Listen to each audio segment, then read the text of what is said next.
Capítulo 8. Psicopatas perigosos demais. Como já vimos, os psicopatas não são necessariamente assassinos. Eles geralmente estão envolvidos em transgressões sociais, como tráfico de drogas, corrupção, roubos, assaltos à mão armada, estelionatos, fraude no sistema financeiro, agressões físicas, violência no trânsito e etc. Porém, na maioria das vezes, não são descobertos e nem penalizados pelos seus comportamentos ilícitos. Um exemplo típico desses últimos é o abuso físico e psicológico de mulheres e de crianças, que infelizmente se constitui numa transgressão de difícil controle social.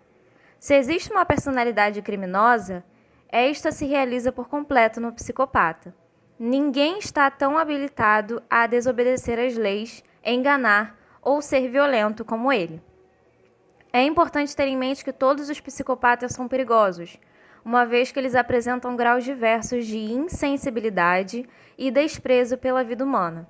Porém, existe uma fração minoritária de psicopatas que mostram uma insensibilidade tamanha que suas condutas criminosas podem atingir perversidades inimagináveis. Por esse motivo, eu costumo denominá-los de psicopatas severos ou perigosos demais. Eles são os criminosos que mais desafiam a nossa capacidade de entendimento, aceitação e adoção de ações preventivas contra as suas transgressões. Seus crimes não apresentam motivações aparentes e nem guardam relação direta com situações pessoais ou sociais adversas. O psiquiatra canadense Robert Hare dedicou anos de sua vida profissional reunindo características comuns de pessoas com esse tipo de perfil, até conseguir montar um sofisticado questionário denominado Psychopath Checklist, ou PCL. Essa escala se constitui no método mais fidedigno na identificação de psicopatas em populações prisionais e hoje é amplamente utilizada em diversos países no contexto forense. Segundo Hare, a prevalência desses indivíduos na população carcerária gira em torno de 20%. No entanto, essa minoria é responsável por mais de 50% dos crimes graves cometidos quando comparados aos outros presidiários. Além disso, tudo indica que esses números também são válidos para os psicopatas que se encontram fora do sistema penitenciário. É impressionante, apesar de não ser surpreendente, a reação apresentada pelo psicopata severo frente a situações que envolvem violência física, intimidação ou provocações. Eles sempre demonstram um misto de satisfação, prazer, sensação de poder e indiferença. No entanto, são incapazes de sentir qualquer tipo de arrependimento perante o mal que causaram às suas vítimas. No caso específico da violência sexual praticada por psicopatas, a situação chega a ser assustadora. Tudo indica que os estupradores em série, em sua grande maioria, são psicopatas severos. Seus atos são resultado de uma combinação muito perigosa: a expressão totalmente desinibida de seus desejos e fantasias sexuais, seu anseio de controle e poder e a percepção de que suas vítimas são meros objetos destinados a lhe proporcionar prazer e satisfação imediata. Puro exercício de luxúria grotesca. Entre 1997 e 1998, o motoboy Francisco de Assis Pereira, também conhecido como Maníaco do Parque, estuprou, torturou e matou pelo menos 11 mulheres no Parque do Estado, situado na região sul da cidade de São Paulo. Após ser capturado pela polícia, o que mais impressionou as autoridades foi como um homem feio, pobre, de pouca instrução e que não portava armas, conseguiu convencer várias mulheres, algumas instruídas e ricas, a subir na garupa de uma moto e ir para o meio do mato com um sujeito que elas tinham acabado de conhecer. No interrogatório, com fala mansa e pausada, Francisco relatou que era muito simples. Bastava falar aquilo que elas queriam ouvir. Ele as cobria de elogios, identificava-se com um fotógrafo de moda, oferecia um bom cachê e convidava as moças para uma sessão de fotos em um ambiente ecológico. Dizia que era uma oportunidade única, algo predestinado, que não poderia ser desperdiçado.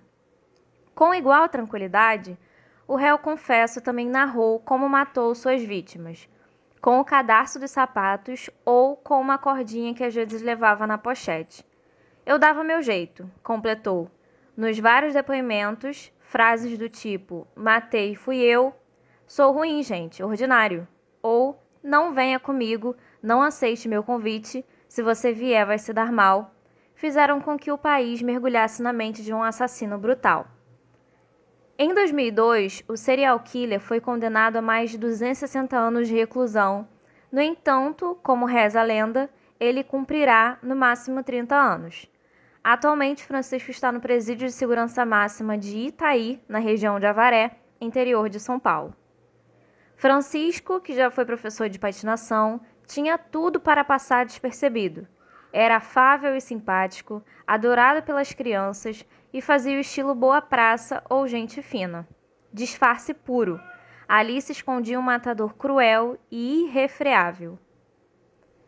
Em relação à violência doméstica, os estudos realizados por Robert Hare com homens que agrediram suas mulheres revelaram que 25% deles eram psicopatas. Podemos observar que esses índices são bastante semelhantes ao número de psicopatas presentes no sistema carcerário. Isso demonstra mais uma vez que, dentro ou fora da prisão, a agressividade e a violência são marcas registradas desses indivíduos. Como exemplo de violência doméstica, é importante deixar registrado o caso de Maria da Penha Maia, que deu origem à Lei da Violência Doméstica e Familiar contra a Mulher, também conhecida como Lei Maria da Penha, sancionada em agosto de 2006. Em 1983, a farmacêutica Maria da Penha Maia Fernandes sofreu 2 tentativas de homicídio por parte de seu marido, o professor universitário Marco Antônio Viveiros. Na primeira tentativa, Maria da Penha foi atingida por um tiro nas costas, que a deixou paraplégica. Como se não bastasse, 2 semanas depois, Marco Antônio tentou eletrocutá-la durante o banho. Na ocasião, ela tinha 38 anos e 3 filhas pequenas. A investigação do crime começou em junho de 1983, mas a denúncia só foi apresentada ao Ministério Público Estadual em setembro de 1984. Somente em outubro de 2002, quase 20 anos depois, Viveiros foi parar atrás das grades. Ao longo desses anos, Maria da Penha travou uma luta incessante para punir seu agressor, recorrendo inclusive à Justiça Internacional, Comissão Interamericana dos Direitos Humanos, CIDH, da Organização dos Estados Americanos, OEA, que acatou pela primeira vez um crime de violência doméstica. Em razão da demora no processo contra Marco Antônio, o Estado brasileiro foi obrigado pela OEA a tomar medidas efetivas para que se fizesse justiça, além de pagar uma indenização à vítima. Viveiros passou apenas 2 anos na prisão e atualmente cumpre o restante da pena em liberdade. Após as tentativas de homicídio, Maria da Penha começou a atuar em movimentos sociais contra a violência e a impunidade e hoje é coordenadora de estudos, pesquisas e publicações da Associação de Parentes e Amigos de Vítima de Violência, APAVV, no Ceará. É importante assinalar que não estou afirmando que Marco Antônio Viveiros seja um autêntico psicopata, porém o seu comportamento no caso relatado sugere que o seu proceder guarda estreita semelhança com indivíduos portadores de psicopatia. Psicopatia e reincidência criminal. Não é preciso ser vidente nem paranormal para perceber que pessoas com histórico de crimes violentos representam uma ameaça muito maior para a sociedade do que os criminosos que não apresentam a violência como uma marca registrada em seus crimes. Uma boa maneira de prever o que uma pessoa poderá fazer no futuro é saber o que ela fez no passado. Apesar de parecer algo empírico demais, essa informação pode ser tomada como base para que o sistema de justiça criminal tome decisões pertinentes apenas e concessão de benefícios para criminosos. Estudos revelam que a taxa de reincidência criminal, capacidade de cometer novos crimes dos psicopatas, é cerca de 2 vezes maior que a dos demais criminosos.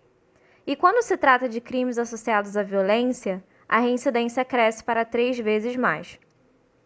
Por tudo que foi visto neste capítulo, Distinguir os criminosos mais violentos e perigosos dos demais detentos podem trazer benefícios tanto para o sistema penitenciário interno quanto para a sociedade como um todo.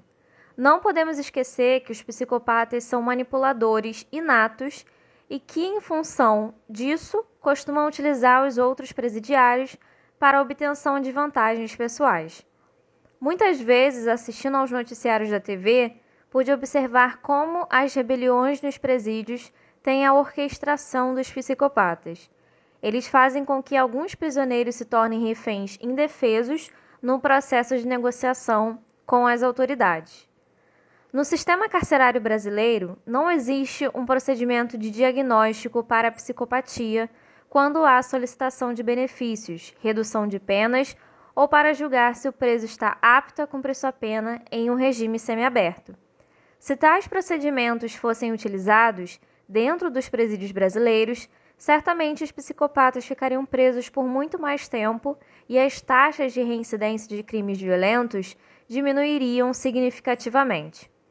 Nos países onde a escala Hare, PCL, foi aplicada com essa finalidade, constatou-se uma redução de 2/3 das taxas de reincidência nos crimes mais graves e violentos. Atitudes como essas acabam por reduzir a violência na sociedade como um todo. A psiquiatra forense Hilda Morana, responsável pela tradução, adaptação e validação do PCL para o Brasil, além de tentar aplicar o teste para a identificação de psicopatas nos nossos presídios, lutou para convencer deputados a criar prisões especiais para eles. A ideia virou um projeto de lei que, lamentavelmente, não foi aprovado. Um caso que exemplifica a importância de medidas como as descritas acima é o de Francisco Costa Rocha, mais conhecido como Chico Picadinho, autor de 2 dos crimes de maior repercussão da história policial brasileira. Em 1966, Francisco, que até então parecia ser uma pessoa normal, matou e esquartejou a bailarina Margaret Suida em seu apartamento no centro de São Paulo. Chico foi condenado a 18 anos de reclusão por homicídio qualificado e mais 2 anos e 6 meses de prisão por destruição de cadáver. Em junho de 1974, 8 anos depois de ter cometido o primeiro crime, Francisco foi liberado por bom comportamento. No parecer para a concessão de liberdade condicional, feito pelo então Instituto de Biotipologia Criminal, constava que Francisco tinha personalidade com um distúrbio profundamente neurótico, excluindo o diagnóstico de personalidade psicopática. No dia 15 de outubro de 1976, Francisco matou Ângela de Souza da Silva com os mesmos requintes de crueldade e sadismo do seu crime anterior. Chico foi condenado a 30 anos de reclusão e permanece preso até hoje. Capítulo 9. Menores perigosos demais. Sempre que nos deparamos com crimes bárbaros cometidos por crianças, somos tomados por um sentimento de grande perplexidade. Isso acontece porque, como seres humanos, temos grande dificuldade em acreditar que existam crianças genuinamente más. Crianças costumam ser associadas de forma universal à bondade, à pureza e à ingenuidade. Reconhecer que a maldade existe de fato é uma realidade com a qual não gostamos de lidar. Quando estamos diante de crianças, essa descrença toma proporções muito maiores. Ficamos estarrecidos com aquilo que desafia a racionalidade humana e foge à compreensão do que consideramos ser uma criança ou uma pessoa normal. Como exemplo e motivo de reflexão, podemos observar alguns casos de um passado recente. Em fevereiro de 1993, os garotos John Venables e Robert Thompson, ambos com 10 anos de idade, assassinaram brutalmente James Booker, de apenas 2 anos, perto de Liverpool, Inglaterra. Esse foi um dos crimes que mais chocou a Grã-Bretanha e o mundo no século passado. James foi sequestrado, abusado, torturado e morto com golpes de pedras e ferros na cabeça. Os assassinos tentaram esconder o corpo no fundo de um poço, mas acabaram forjando um desastre de trem e largaram o corpo sob os trilhos da linha férrea. O bebê foi cortado ao meio, John e Robert foram julgados como adultos e condenados à prisão por prazo indeterminado pela natureza bárbara do crime. Sob protesto e indignação populares, em 2001 os assassinos foram soltos de forma sigilosa e com novas identidades. Se a Inglaterra foi dura demais em condenar os dois assassinos com idades tão precoces, ou se afrouxou excessivamente ao libertá-los, mesmo sob vigilância policial, ainda é motivo de muitos debates e controvérsias. No entanto, em nosso íntimo, não podemos deixar de fazer algumas indagações. Como dois indivíduos de apenas 10 anos, deliberadamente, puderam planejar um crime com tamanha crueldade? É possível que eles não tivessem a menor ideia do que estavam fazendo? Será que toda a trama sórdida, requintada de maldade e de total frieza simplesmente foi fruto de mentes imaturas e inconsequentes? Ouso dizer que, independentemente da idade dos assassinos, as respostas se resumem ao fato de serem garotos perversos.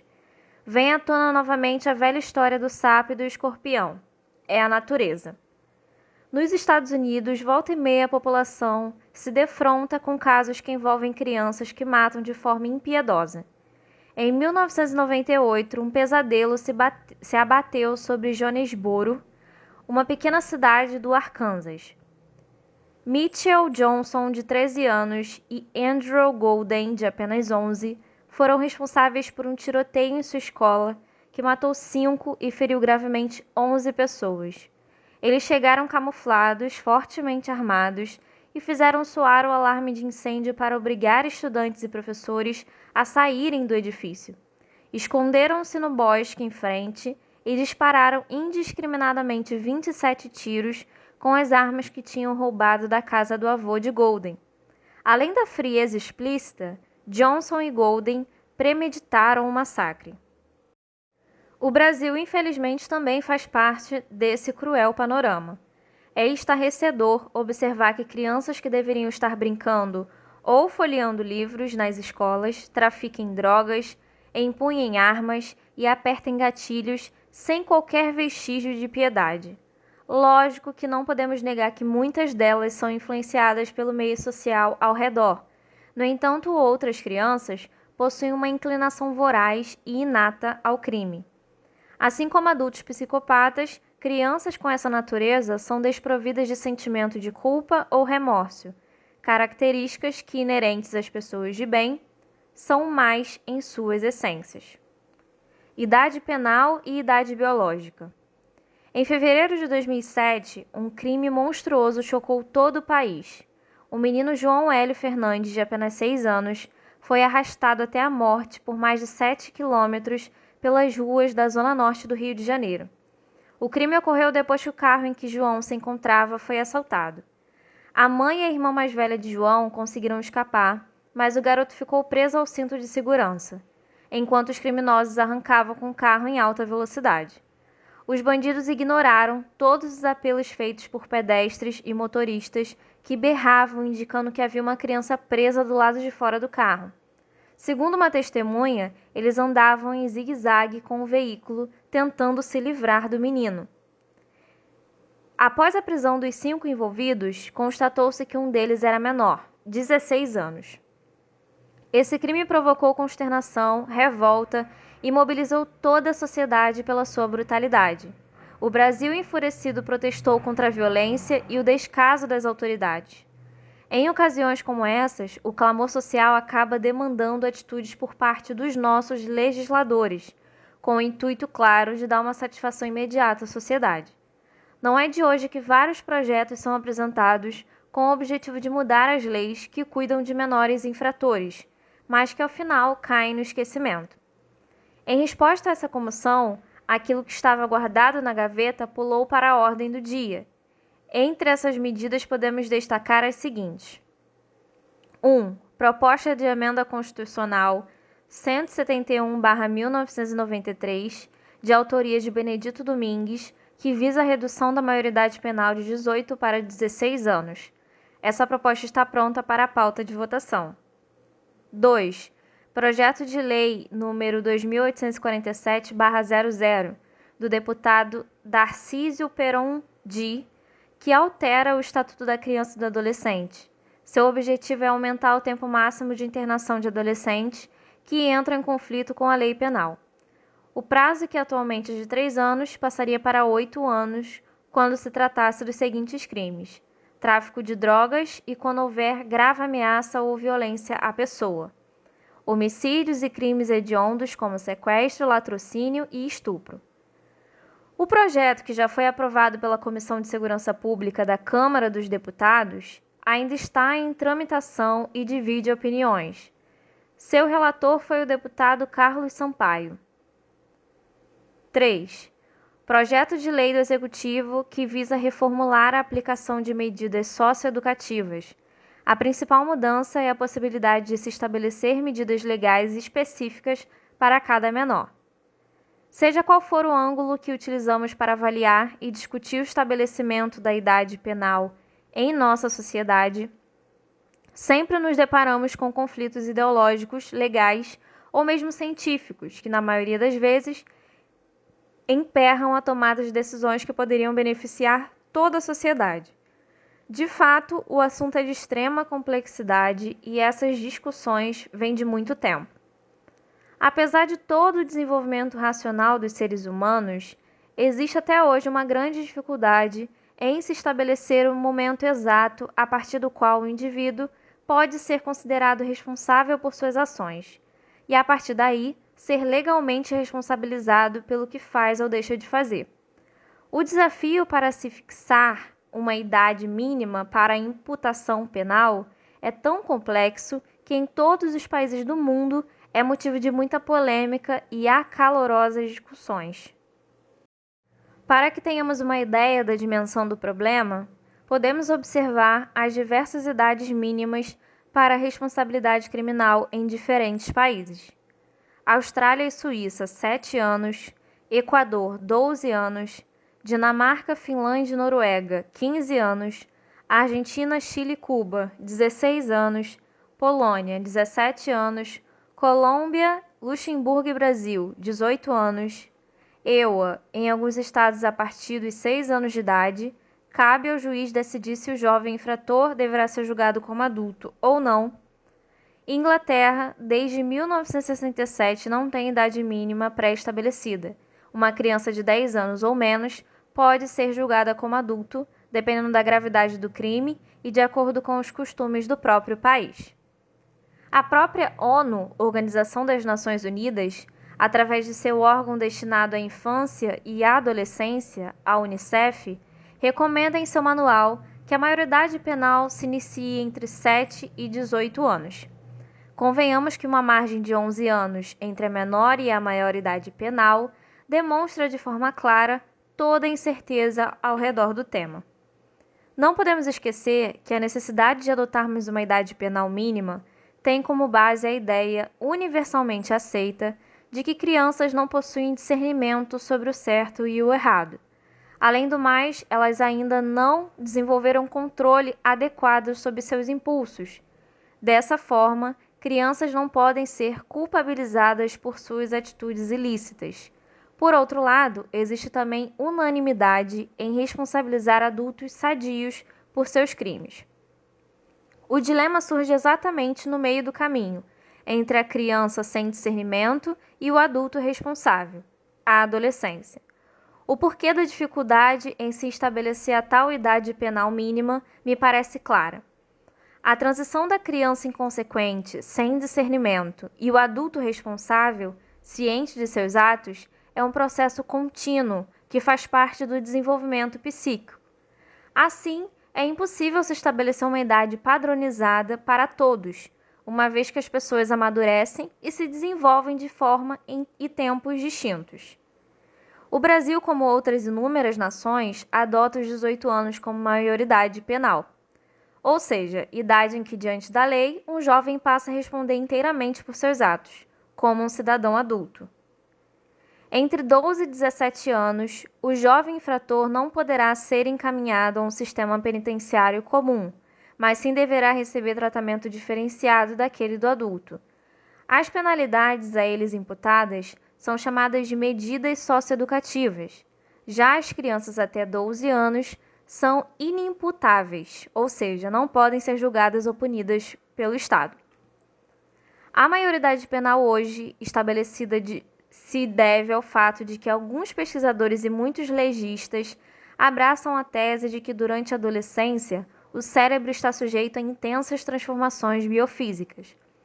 Dessa forma, os comportamentos impulsivos, imediatistas e explosivos dos adolescentes são explicados em parte pela imaturidade biológica de seus cérebros, o que impede que tenham um comportamento plenamente adequado.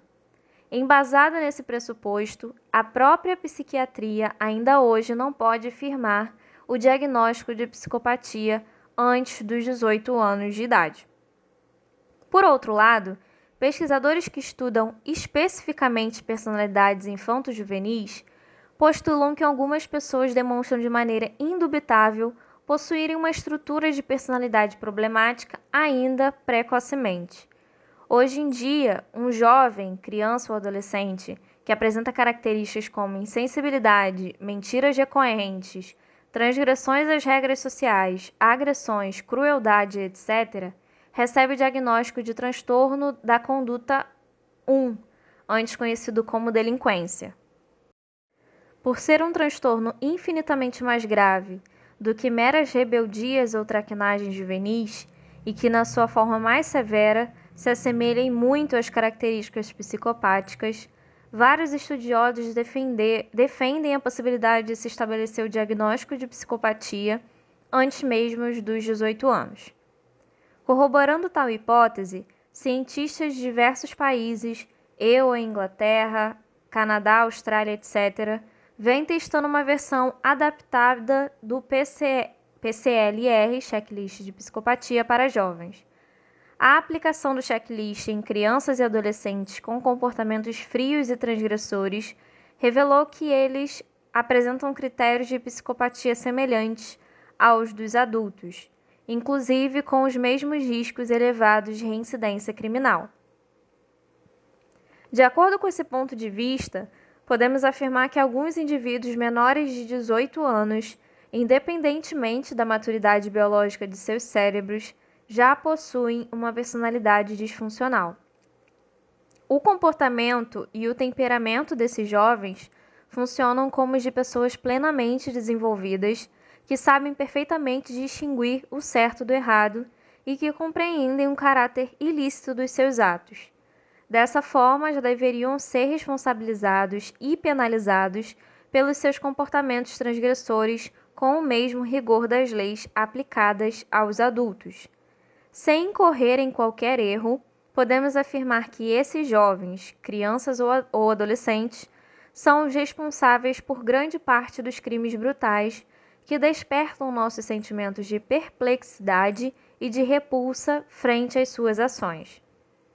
No meu entender, o que importa destacar é que os jovens que cometem tais tipos de delitos o fazem em função da sua natureza fria e cruel. Como se não bastasse, eles são favorecidos por uma legislação específica que atenua as suas punições, propiciando de forma quase irresponsável a liberdade precoce e a reincidência criminal. Pelo Estatuto da Criança e do Adolescente, SEA, o tempo máximo permitido em internações da Fundação Casa, ex-FEBEM, é de 3 anos, mesmo que o crime cometido tenha sido de natureza cruel. Acrescenta-se a isso o fato de que, após ter cumprido as medidas socioeducativas, seus antecedentes criminais não ficam registrados. Se eles reincidirem após os 18 anos, são considerados réus primários. Isso implica dizer que suas fichas criminais voltam a ficar limpas, como se nunca tivessem cometido nenhum delito. Não se pode contestar que o SEA trouxe avanços no combate à prostituição, ao trabalho infantil e à violência contra crianças, mas sua parte punitiva se mostra excessivamente complacente com menores que cometem crimes graves. Geralmente são jovens que apresentam um perfil francamente psicopático. A lei que se aplica aos jovens que podem e devem ser recuperados é a mesma que beneficia aqueles que praticam delitos graves. O caso abaixo exemplifica de forma bem clara a deficiência dessas leis. Em 1999, Rogério da Silva Ribeiro matou o estudante de jornalismo Rodrigo Damos, de 20 anos, 3 dias antes de completar 18 anos. Rogério planejou o assalto e o executou com a cumplicidade de mais 3 indivíduos, todos maiores de idade. Motivo: obter dinheiro para realizar sua festa de aniversário. Os 3 estão presos após terem sido condenados a apenas de 22 anos. Já Rogério, como ainda era menor de idade no dia do crime, foi punido com medidas socioeducativas. Após 1 ano e 8 meses de internação na FEBEM, hoje Fundação Casa, Rogério foi solto. O documento Pro Dia Nascer Feliz, do cineasta João Jardim, lançado em 2006, mostra claramente a frieza e o sentimento de impunidade entre os jovens infratores no Brasil. Numa das cenas, uma jovem de 16 anos conta que assassinou uma colega porque esta a expulsou de uma festa. A menor matou a vítima com uma facada no corredor da escola, apenas por vingança, sem qualquer vestígio de medo e de arrependimento. Ela sabia, assim como a maioria dos infratores graves menores, que sua pena seria, no máximo, 3 anos de internação. Quando questionada sobre seu ato, limitou-se a dizer: porque não dá nada sendo de menor, 3 anos passam rápido. Qual a melhor solução? Por tudo que foi exposto, não há dúvidas de que estamos diante de um grande dilema. O que fazer quando criminosos perversos nesse país são menores de idade? Que medidas podem ser tomadas para que a sociedade não fique à mercê de jovens de natureza tão ruim? Reduzir a maioridade penal? Criar novas leis? A resposta a essas questões deve surgir de uma séria discussão que envolva não só as ciências naturais e o direito, mas também as demais ciências humanas, a sociedade civil como um todo e os verdadeiros representantes do Estado. Essa união social pode levar muitos anos para gerar frutos no dia a dia de cada um de nós e pode-se ainda chegar à conclusão de que não há possibilidade de se criar um critério rígido e padronizado para se determinar a idade penal mínima. No entanto, é fundamental destacar que a redução da maioridade penal pouco vem contribuir para a diminuição da violência ocasionada por jovens perigosos que são maus na sua essência. A meu ver, devemos avaliar a personalidade do infrator, a sua capacidade de entendimento de seus atos, os seus sentimentos e a gravidade do crime cometido. Isso levaria a se considerar cada caso com sua justa individualização, tornando possível distinguir, de forma eficaz, os jovens que precisam e podem ser reeducados daqueles que são refratários a qualquer tipo de medida socioeducativa. Estes últimos, irrefreáveis e incompatíveis com o convívio social, devem ser rigorosamente punidos como adultos. Caso contrário, só iremos amargar cada vez mais a infeliz certeza de que eles não vão parar nunca.